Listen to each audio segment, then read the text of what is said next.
Good morning बच्चों, Khunga academy के YouTube channel पर आप सभी का बहुत बहुत स्वागत है। बच्चों आज हम लोग साइंस की क्लास में कुछ इंपॉर्टेंट क्वेश्चन डिस्कस करने वाले हैं जो आपके एग्जाम में पूछे जाते हैं, ठीक है। और कहीं ना कहीं वो एग्जाम के लिए बहुत इंपॉर्टेंट क्वेश्चंस हैं। उसके पहले मैं आपको बता दूं, अगर आप हमारे एकेडमी में अपना एडमिशन लेना चाहते हैं तो आप इन जो गिवन नंबर्स हैं, इन नंबर्स पे आप कॉल करके आप जानकारी ले सकते हैं, ठीक है। चलो पहला क्वेश्चन आज का हमारा, हु इन्वेंटेड स्टेथोस्कोप। स्टेथोस्कोप की खोज किसने की थी? स्टेथोस्कोप जानते हो क्या होता है? जिससे हम क्या मापते हैं? हार्ट बीट मापते हैं। क्या मापते हैं इससे? 1 मिनट बेटा।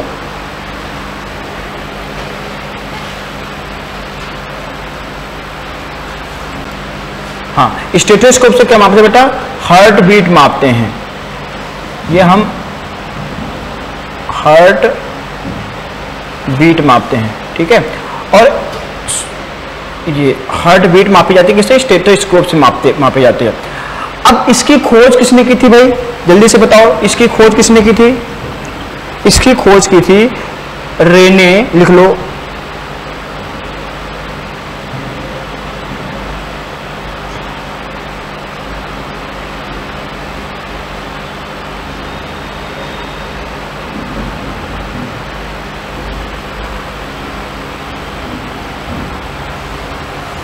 किसने की थी बेटा? रेने और लेनिक ने की थी। किसने की थी? रेने और लेनिक ने इसकी खोज की थी। तो इसका राइट आंसर होगा रेने और लेनिक, ठीक है। अगर हम स्टेथोस्कोप का स्ट्रक्चर बताएं तो ऐसा होता है, कुछ देखना, आप देखना जो डॉक्टर्स लोग यूज करते हैं इस तरीके का होता है ना, इसे ये इस तरीके का होता है बेटा, देखा है आप लोगों ने? स्टेथोस्कोप ऐसे ही तो होता है जिसका उपयोग किसमें करते हैं? हार्ट बीट में मेजर करने के लिए किया जाता है। और एक जो हेल्दी पर्सन होता है, एक स्वस्थ मानव होता है, उसकी हार्ट बीट कितनी होती है? 72 पर मिनट। 1 मिनट में कितनी बार धड़कता है? 72 टाइम्स। कितने टाइम बेटा? 72 टाइम्स। अरे बोलो ना, कितने टाइम्स है? 72 टाइम्स, ठीक है। मैं कलर चेंज कर लेता हूँ, इसमें आपको और अच्छे से समझ में आए, ठीक है बेटा।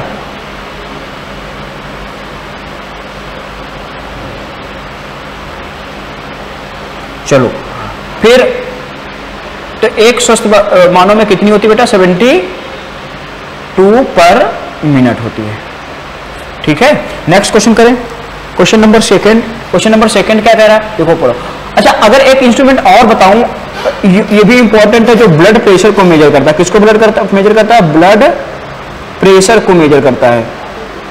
ब्लड प्रेशर को मेजर करता है, उसका नाम क्या होता है बेटा? स्फैग्मोमैनोमीटर। स्फैग्मोमैनोमीटर से क्या मापते हैं हम? ब्लड प्रेशर मापते हैं। क्या मापते हैं बेटा? Blood pressure. तो sphygmomanometer is a instrument which used to measure blood pressure, जिससे हम क्या मापते हैं? ब्लड प्रेशर मापते हैं। स्फैग्मोमैनोमीटर से क्या मापते हैं हम? ब्लड प्रेशर मापते हैं। लेकिन अगर आपसे स्टेथोस्कोप से पूछा जाए तो हम हार्ट बीट मापते हैं, ठीक है बेटा। चलो नेक्स्ट क्वेश्चन करें, question number second. Name the largest gland in human body. मानव शरीर की सबसे बड़ी ग्रंथि कौन सी? लार्जेस्ट ग्लैंड कौन सी है? तो वो कौन सी बेटा? लीवर। कौन सी बेटा? Liver. Liver is the largest gland of the human body. मानव शरीर की सबसे बड़ी ग्लैंड कौन सी है? लीवर। और अगर आपसे स्मॉलेस्ट ग्लैंड पूछी जाए, कौन सी gland? Smallest gland. Smallest gland of human body, तो बेटा कौन सी? आपको लगाना है पिट्यूटरी। कौन सी बेटा? Pituitary gland. Pituitary gland is the smallest gland of the human body. वैसे होती तो पीनियल है, बट आपके एग्जाम में नहीं पूछा जाता। आपके एग्जाम में क्या पूछा जाता है? Pituitary gland. और ये पिट्यूटरी ग्लैंड जो होती है, इसको कहते हैं master gland of human body. Human body की मास्टर ग्लैंड कहलाती है। क्यों कहलाती है? क्योंकि ये अदर ग्लैंड, जो अदर इंडोक्राइन ग्लैंड्स होती हैं, उनको कंट्रोल करती है। समझ आ रहा ना बेटा? जो अदर इंडोक्राइन ग्लैंड्स होती हैं उनको क्या करती है? उनको ये कंट्रोल करती है, so that it is called master gland of the human body. तो smallest gland pituitary gland, largest gland liver. Liver से कौन सा जूस निकलता? पूछा जाएगा which type of juice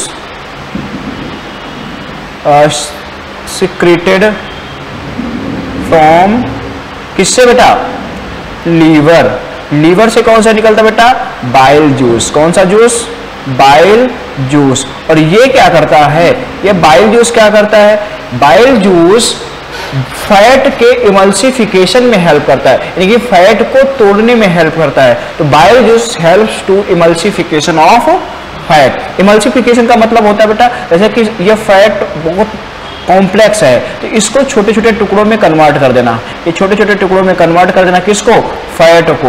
that is this process is called emulsification of fat. और ये कौन करता है, ये बाइल जूस करता है। कौन करता है, बाइल जूस करता है। ये बातें समझ आ रही हैं आपको। Next question, question number third, deficiency of iodine cause. Iodine की डिफिशियंसी से क्या होता है, तो ये बेटा रोग हो जाता है जो आपकी नेक ग्लैंड को अफेक्ट करता है। और वो यहाँ पर नेक में कौन सी पाई जाती है, थायराइड ग्लैंड पाई जाती है। कौन सी ग्लैंड, थायराइड। तो उसको, उस डिसीज को बोलते हैं ग्वाइटर। क्या बोलते हैं, ग्वाइटर डिसीज। ठीक है, that is called goitre disease. अगर आयोडीन की डिफिशियंसी हो जाएगी, आयोडीन की कमी हो जाएगी तो रोग कौन सा हो जाएगा, ग्वाइटर। अब बताओ नेक में कौन सी ग्लैंड पाई जाती है बेटा, नेक में कौन सी ग्लैंड पाई जाती है, तो ये पाई जाती है थायराइड ग्लैंड। कौन सी बेटा, थायराइड ग्लैंड। और ये कौन सा हार्मोन निकालती है, ये निकालती है थायरॉक्सिन हार्मोन। कौन सा बेटा, thyroxine hormone. Thyroxine hormone is released from, बोलो, thyroxine hormone is release from thyroid gland which is present in our neck, हमारे नेक में पाई जाती है। और अगर आयोडीन की डिफिशियंसी हो जाएगी तो थायरॉक्सिन हार्मोन कम निकलेगा, है ना, थायरॉक्सिन हार्मोन कम निकलेगा। तो अगर आपसे पूछा जाता है कि ग्वाइटर डिसीज किससे होती है, तो आयोडीन की कमी से। नेक्स्ट अगर पूछा जाए आपसे कि जो ये होता है, एफी होता है, एफी का मतलब आयरन, आयरन की डिफिशियंसी से कौन सा रोग होता है, which disease is cause due to deficiency of iron. Iron की कमी से होता है बेटा एनीमिया। कौन सा बेटा, एनीमिया, यानी इसमें ब्लड की कमी हो जाती है, डिफिशियंसी ऑफ ब्लड। किसकी कमी हो जाएगी, डिफिशियंसी ऑफ ब्लड, मानव शरीर में ब्लड की डिफिशियंसी हो जाएगी। This disease is called anaemia. इसे क्या कहते हैं, एनीमिया डिसीज कहते हैं। इसे हम क्या कहते हैं, एनीमिया कहते हैं। इतनी बातें समझ आ रही ना, तो जल्दी से बताओ, आयोडीन की डिफिशियंसी से ग्वाइटर, उसकी आयरन की कमी से एनीमिया। एक क्वेश्चन और पूछा जाता है कि विटामिन B12 जो होती है, इसका नाम क्या है, साइनोकोबालामिन। इसमें कौन सा मेटल पाया जाता है, which metal present in cyano, हाँ, कोबाल्ट। कौन सा मेटल, कोबाल्ट मेटल पाया जाता है। कौन सा मेटल पाया जाता है, कोबाल्ट मेटल पाया जाता है। ठीक है, नेक्स्ट क्वेश्चन करें। तो इतनी इंफॉर्मेशन समझ आई ना सभी को। चलो next question, question number 4। Question number 4 क्या कह रहा है, जल्दी से पढ़ो। Which gas is dissolve under pressure in soft drink. आप लोग पीते हो ना, ड्रिंक पीते हो, ड्रिंक्स में मतलब ये पीते हो ना, जैसे आप लोग वो पीते हो, कोल्ड ड्रिंक पीते हो ना, तो उसमें कौन सी गैस होती है, तो बेटा उसमें भरी जाती है, नहीं, कार्बन डाइऑक्साइड, CO2। कौन सी होती है, CO2। It is called carbon dioxide gas. कौन सी गैस होती है, कार्बन डाइऑक्साइड गैस। ये सॉफ्ट ड्रिंक में पाई जाती है, जैसे सोडा वाटर हो गया। कौन सा वाटर, सोडा वाटर। इसमें कोल्ड ड्रिंक, जो इसी को कोल्ड ड्रिंक कहते हैं, कोल्ड ड्रिंक, जैसे कोल्ड ड्रिंक होता है, इसमें ये सारी गैसेस पाई जाती हैं, CO2 पाई जाती है। कौन सी गैस, CO2 गैस। नेक्स्ट करें, next question, next question, question number 5। Which device is use to measure speed of vehicles. किसका प्रयोग करते हैं, जल्दी से बोलो। जो व्हीकल्स की स्पीड को मेजर करने के लिए किस इंस्ट्रूमेंट्स का प्रयोग किया जाता है, which instrument use to measure speed of vehicles, that's is speedometer. क्या होगा बेटा, स्पीडोमीटर। तो लिखो स्पीडोमीटर।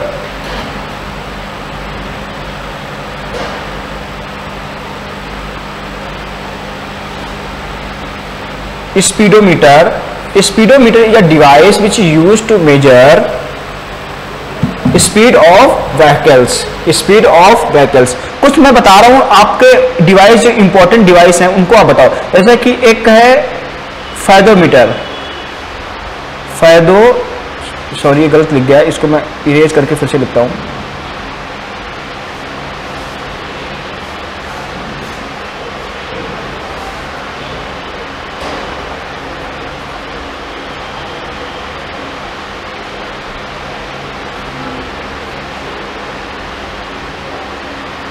कौन सा बेटा? फैदोमीटर।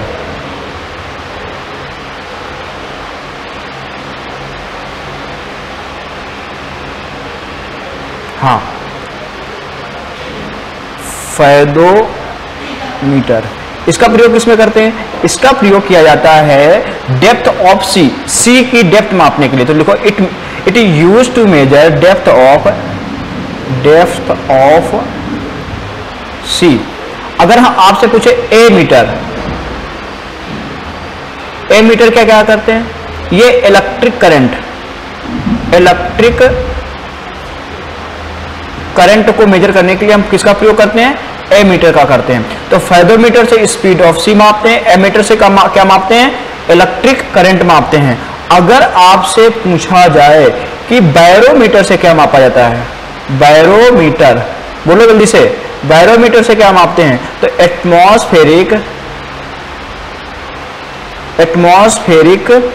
प्रेशर क्या मापते हैं बेटा? एटमॉस्फेरिक प्रेशर हम किससे मापते हैं? बैरोमीटर से मापते हैं। तो जल्दी से बोलो, fathometer depth of sea, ammeter का प्रयोग इलेक्ट्रिक करंट मेजर करने के लिए करते हैं, हम बैरोमीटर का प्रयोग करते हैं एटमॉस्फेरिक प्रेशर मापने के लिए। और अगर आपसे पूछा जाए जो आपका वो होता है क्या बोलते हैं? सिस्मोग्राफ, इससे क्या मापते हैं? अर्थ इंटेंसिटी ऑफ अर्थक्यूक की इंटेंसिटी मापते हैं। और एनीमोमीटर, मोस्ट इंपॉर्टेंट, एनीमोमीटर से क्या मापते हैं? तो स्पीड ऑफ विंड, किसकी मापते हैं बेटा? स्पीड ऑफ विंड हम किससे मापते हैं? एनीमोमीटर से मापते हैं। समझ रहे हैं? अगर आपसे ये पूछ लिया जाए क्या कि अल्टीमीटर से क्या मापते हैं? अल्टीमीटर से क्या मापते हैं? तो हम क्या मापते हैं? हाइट मापते हैं। किसकी क्या मापते हैं? हाइट मापते हैं। समझ रहे हैं? एक डिवाइस है हाइड्रोमीटर से क्या मापते हैं? बोलो जल्दी से।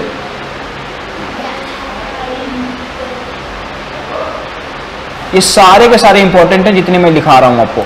इसका प्रयोग करते हैं किसका मेजर करने के लिए? तो लिख लो बेटा, ह्यूमिडिटी ऑफ लिक्विड,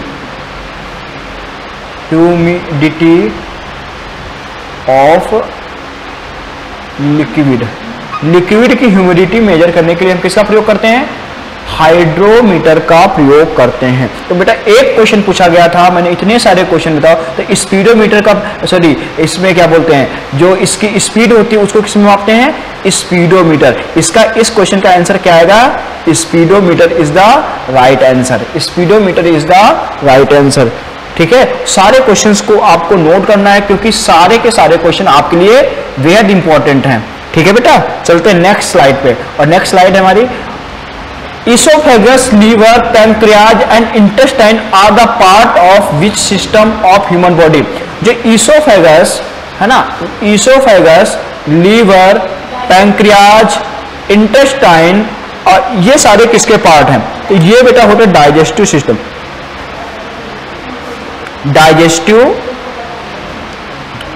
ये सारे किसके पार्ट्स हैं बेटा? डाइजेस्टिव सिस्टम के पार्ट्स होते हैं, जिसमें से माउथ से लेकर के बेटा एनस तक, एनस तक जितने सारे ऑर्गन डाइजेशन में पार्टिसिपेट करते हैं वो सारे मिलकर के क्या बनाते हैं? Alimentary canal. क्या बनाते हैं? एलिमेंट्री कैनाल बनाते हैं। और एलिमेंट्री कैनाल के अंतर्गत कौन कौन से ऑर्गन आते हैं? तो एक माउथ, ठीक है, क्या आता है बेटा? माउथ। दूसरा इसोफेगस, ईसोफेगस आता है, फैगस आता है। फिर इसके बाद में क्या आता है, स्टमक, स्टमक होता है। फिर स्मॉल इंटेस्टाइन, फिर लार्ज इंटेस्टाइन, फिर इसके बाद में आपका लार्ज इंटेस्टाइन का पार्ट होता है एनस, तो बाद में एनस। तो ये सारे, इसके साथ में कुछ ग्लैंड्स होती हैं जो ग्लैंड्स इसमें पार्टिसिपेट करती हैं डाइजेशन में। तो माउथ के अंदर पाई जाती है एक सलाइवरी ग्लैंड, कौन सी, सलाइवरी ग्लैंड, लीवर, ठीक है, और बेटा इंटेस्टाइनल ग्लैंड्स, ये सारे, पैंक्रियाज, ये सारी मिलकर के, ये सारी ग्लैंड्स और इतने सारे ऑर्गन मिलकर के एलिमेंट्री कैनाल का फॉर्मेशन करते हैं। और एलिमेंट्री कैनाल भोजन के डाइजेशन में हेल्प करता है। किसमें हेल्प करता है बेटा, भोजन के डाइजेशन में हेल्प करता है। तो this the right answer is of this question क्या होता है बेटा, digestive system. It is all parts of digestive system, ये सारे किसके पार्ट्स हैं,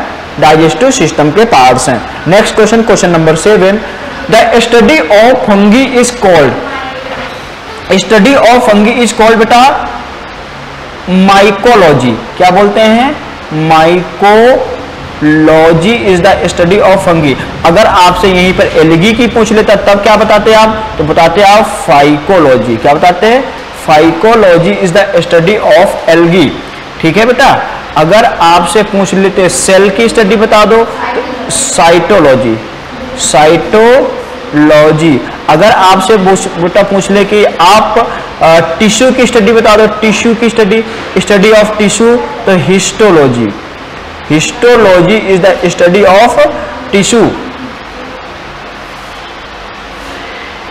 ठीक है। अगर आपसे पूछ लेते यहां पर कि बॉटनी के अंतर्गत किसका अध्ययन करते हैं, बॉटनी के अंदर, किसके अंदर, बॉटनी के अंतर्गत किसका अध्ययन किया जाता है बेटा, तो प्लांट्स का अध्ययन करते हैं। किसका, प्लांट्स की स्टडी करते हैं बॉटनी के अंतर्गत, ठीक है। तो बेटा क्या बोलते हैं, बॉटनी होता है स्टडी ऑफ प्लांट्स, तो बॉटनी क्या होगी,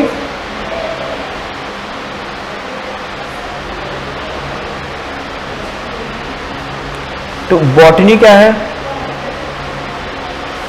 बॉटनी क्या है बेटा, ये स्टडी ऑफ प्लांट्स, ठीक है। अगर बेटा आपसे ये पूछ लें, क्या पूछ लिया जाए, पोमोलॉजी किसका है, पोमोलॉजी, जल्दी से बोलो, पोमोलॉजी किसका है, तो ये होता है बेटा फ्रूट्स का। किसका होता है, फ्रूट्स का होता है। पोमोलॉजी किसका स्टडी है, फ्रूट्स की है। और फ्लोरिकल्चर, फ्लोरिकल्चर, कल्चर किसका होता है, फ्लावर का। किसका होता है बेटा, फ्लावर का होता है। और अगर आपसे पूछ लें, क्या पूछा जाए एग्जाम में कि बताइए फ्लोरिकल्चर इसका होता है पोमोलॉजी। नेक्स्ट अगर आपसे पूछ लिया जाए, क्या पूछा जाए बताओ, birds, study of birds, study of birds, जो बर्ड्स की स्टडी होती है वो उसको क्या बोलते हैं, ऑर्निथोलॉजी। क्या बोलते हैं, ऑर्निथोलॉजी, ठीक है। Ornithology is the study of birds. अच्छा एक लास्ट बता दो, study of muscles is called, muscles is called क्या बोलते हैं, मायोलॉजी। देखो माइकोलॉजी स्टडी ऑफ फंगी और मसल्स की होती है, नहीं sorry, mycology is the study of fungi. Myco है ना, माइकोलॉजी किसकी स्टडी है, फंगी की। और मायोलॉजी किसकी स्टडी है, मसल्स की स्टडी है। कितनी मसल्स पाई जाती है ह्यूमन बॉडी में, 639। और बोन्स कितनी होती हैं, 206। कितनी होती हैं, 206। बेटा देखो इसी तरीके से जब आप स्टडी करोगे, पढ़ाई करोगे, एक क्वेश्चन छूटेगा नहीं, लेकिन अगर आपको इस तरीके से करना पड़ेगा।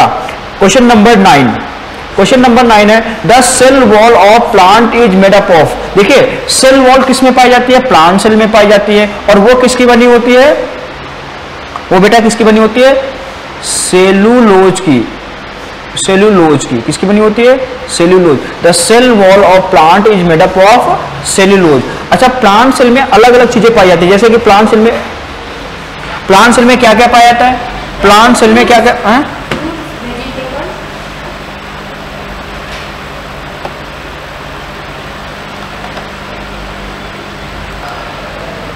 तो इस किसकी बनी होती है बेटा, सेलुलोज की बनी होती है। और प्लांट सेल अगर एनिमल सेल दोनों को हम अलग करें तो इस दोनों में डिफरेंशिएट क्या होता है? प्लांट सेल में सेल वॉल पाई जाती है, एनिमल सेल में एब्सेंट होती है। प्लांट सेल में से वो पाए और क्या क्लोरोप्लास्ट पाया जाता है जो फोटोसिंथेसिस में हेल्प करता है। अगर पूछा जाए कि एल्गी की सेल वॉल किसकी बनी होती है, the cell wall of algae is made up of, the cell wall of algae is made up of, ये भी बनी होती है सेलुलोज की बनी होती है। किसकी बनी होती है? सेलुलोज। और फंगी की किसकी बनी होती है? फंगी की किसकी बनी होती है बेटा? काइटिन की बनी होती है। The cell wall of fungi is made up of chitin, ये सेलुलोज की बनी होती है। और प्लांट्स में जो फूड होता है, किस फॉर्म में स्टोर होता है? In which form plant stored food की, तो किस फॉर्म में स्टोर करते बेटा?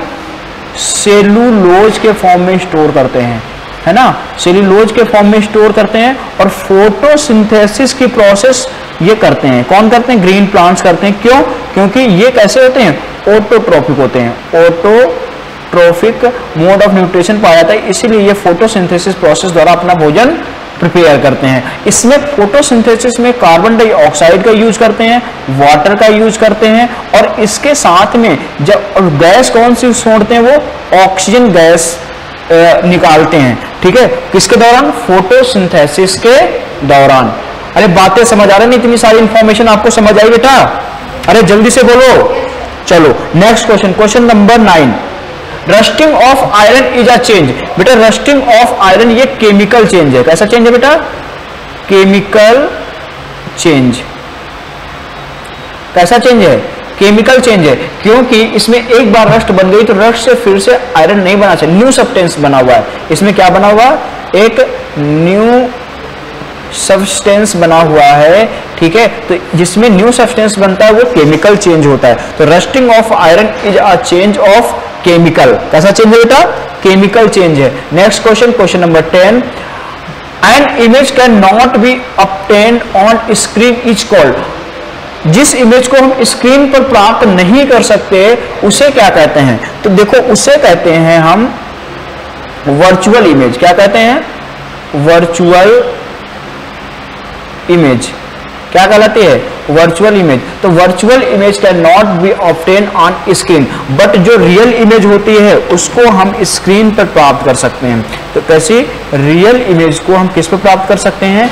ऑन स्क्रीन, स्क्रीन पर ऑब्टेन कर सकते हैं, उसको स्क्रीन पर प्राप्त कर सकते हैं। ठीक है, तो ये रियल और वर्चुअल में डिफरेंस होता है। चलो question number 11, the normal body temperature of human body is. अगर किसी स्वस्थ मानव का टेम्परेचर की बात करें तो बेटा डिग्री सेल्सियस में अगर पूछा जाए तो होता है 37 डिग्री सेल्सियस। ठीक है, सेल्सियस स्केल पर कितना होता है? 37 डिग्री सेल्सियस। केल्विन स्केल पर कितना होता है? जल्दी से बोलो। केल्विन स्केल पर 373 केल्विन। और फ़ारेनहाइट स्केल पर 98.6 फ़ारेनहाइट। ये तीनों स्केल पर इंपॉर्टेंट है। पहला अगर सेल्सियस में पूछा जाए तो आपको लगाना है 37 डिग्री सेल्सियस। कभी कभी 37 ना दे करके वो देते हैं 36.9 डिग्री सेल्सियस, तो ये भी राइट ही है। ठीक है, बस आपको ये सोचना है कि देखना है किस डिग्री से, मतलब किस पैमाने पर पूछ रखा है उसने, ठीक है, किस पैमाने पर उसने टेम्परेचर को किस स्केल पर पूछ रखा है। अगर सेल्सियस में पूछे तो ये दोनों ऑप्शन दे सकते हैं। केल्विन में 373 यानी 373, और आपको फ़ारेनहाइट में 98.6 डिग्री फ़ारेनहाइट, या फिर कभी कभी 98.4 दे देते हैं, ये भी इंपॉर्टेंट है। ठीक है, ये भी सही है, गलत नहीं है। देख लेना उसमें ऑप्शन में क्या दे रखा है, उसके अकॉर्डिंग आप लगा लोगे। तो आपको क्या याद रखना है? 37 डिग्री सेल्सियस, 98.6 डिग्री फ़ारेनहाइट और 373 केल्विन। ये डाटा आपको याद रखना है कि एक जो हेल्दी पर्सन है या स्वस्थ मानव है, नॉर्मल बॉडी टेम्परेचर उसका डिग्री सेल्सियस में 37, फ़ारेनहाइट में 98.6 और केल्विन में 373। Okay, got it. Next question, question number 12. How many number of muscles present in human body? अभी जस्ट बताया कितनी होती हैं? 639. और बोन्स कितनी होती हैं? 200, अरे 206 क्या होती हैं? बोन्स होती हैं. और मसल्स कितनी होती हैं? 639. अच्छा, एक बोन दूसरे बोन से जुड़ी होती है किसके द्वारा? बताओ. टेंडन के द्वारा.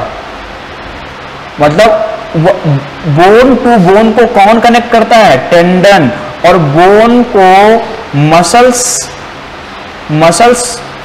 किसके द्वारा कनेक्ट होती है? तो आंसर आएगा लिगामेंट. क्या आएगा बेटा? लिगामेंट.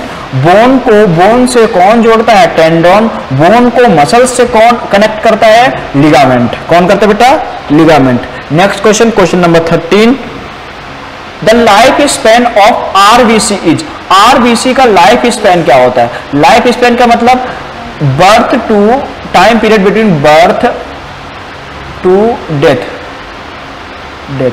बर्थ से लेकर के डेथ तक के बीच का टाइम पीरियड कितना होता है? ये होता है बेटा 120 डेज आरबीसी का. और डब्ल्यूबीसी का पूछा जाए तो आप बताओगे 3 to 4 डेज. कितना होता है? 3 to 4 डेज. आरबीसी का एक वैज्ञानिक नाम होता है, दैट इज कॉल्ड इरिथ्रोसाइट. क्या होता है बेटा? इरिथ्रोसाइट. और डब्ल्यूबीसी का ल्यूकोसाइट. क्या होता है बेटा? ल्यूकोसाइट किसका है? डब्ल्यूबीसी का है. आरबीसी का इरिथ्रोसाइट. तो आरबीसी का लाइफ स्पैन 120 डेज होता है. डब्ल्यूबीसी का 3 to 4 डेज होता है. आरबीसी का फॉर्मेशन बोन मैरो में होता है. किसमें होता है? Bone marrow. ये बोन मैरो ये कहां पाया जाता है? ये बीच बोन्स के जो बोन्स होती है ना, इम्पट्टी होती हैं, उनके बीच में एक स्पेस होता है, that is called bone marrow. वहां पर आरबीसी का फॉर्मेशन होता है. ये रेड कलर की होती हैं. किस लिए? क्योंकि इसमें हीमोग्लोबिन का पिगमेंट पाया जाता है. हीमोग्लोबिन पिगमेंट के कारण ये कैसी होती है बेटा? रेड कलर की होती हैं. नेक्स्ट क्वेश्चन करते हैं, question number 14. Name the smallest flightless birds. मतलब सबसे छोटी फ्लाइटलेस जो उड़ नहीं सकती है, उसका नाम बताना. जल्दी से बताओ.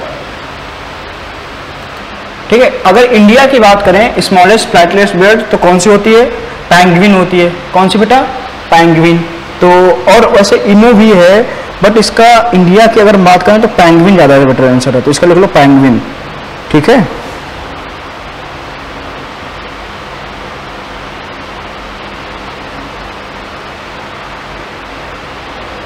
ठीक है. आंसर क्या आएगा? पैंग्विन लिख लो. हमिंग बर्ड ये सबसे छोटी होती है. जो हमिंग बर्ड होती है, सॉरी यहां पर जो हमिंग बर्ड है, हमिंग बर्ड ये सबसे छोटी होती है. लेकिन इसमें पूछा फ्लाइटलेस. ठीक है. तो फ्लाइटलेस कौन सी है बेटा? तो पैंग्विन. कौन सी है? पैंग्विन. लिख लो पैंग्विन. लिख लिया. Next question. तो इस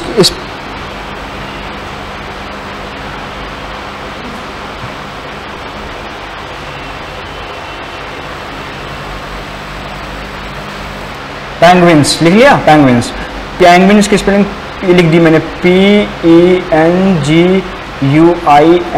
पैंग्विन्स. ठीक है. चलो next. Saurology is the study of. Saurology किसका अध्ययन है? बताओ. Saurology is the study of. जल्दी से इसका आंसर करो.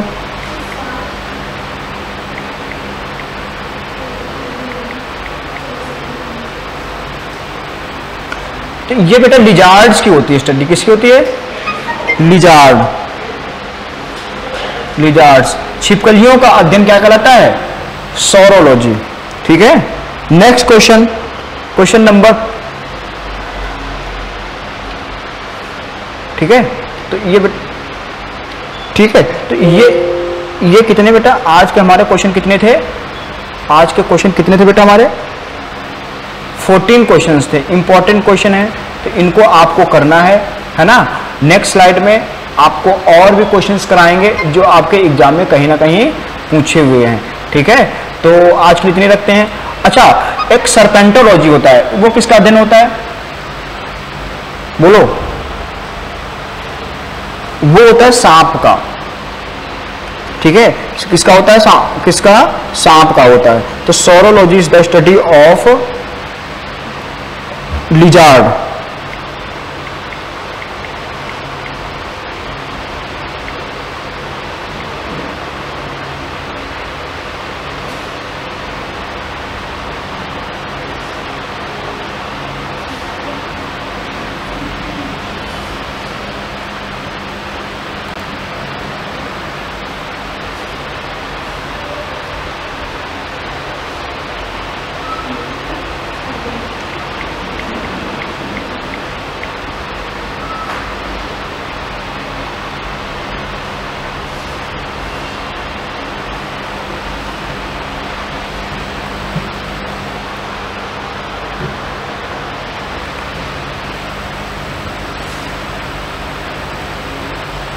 ठीक है बेटा, हो गया।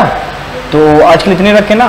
सर्पेंटोलॉजी लिख लिया, जो रेप्टाइल्स होते हैं उनका अध्ययन करते हैं। सर्पेंटोलॉजी रेप्टाइल्स का, किसका करते हैं, रेप्टाइल्स का हम स्टडी करते हैं, रेप्टाइल्स जिसे सांप वगैरह हो गए। ठीक है, तो आज के लिए इतने रखते हैं। थैंक यू, जय हिंद, जय भारत।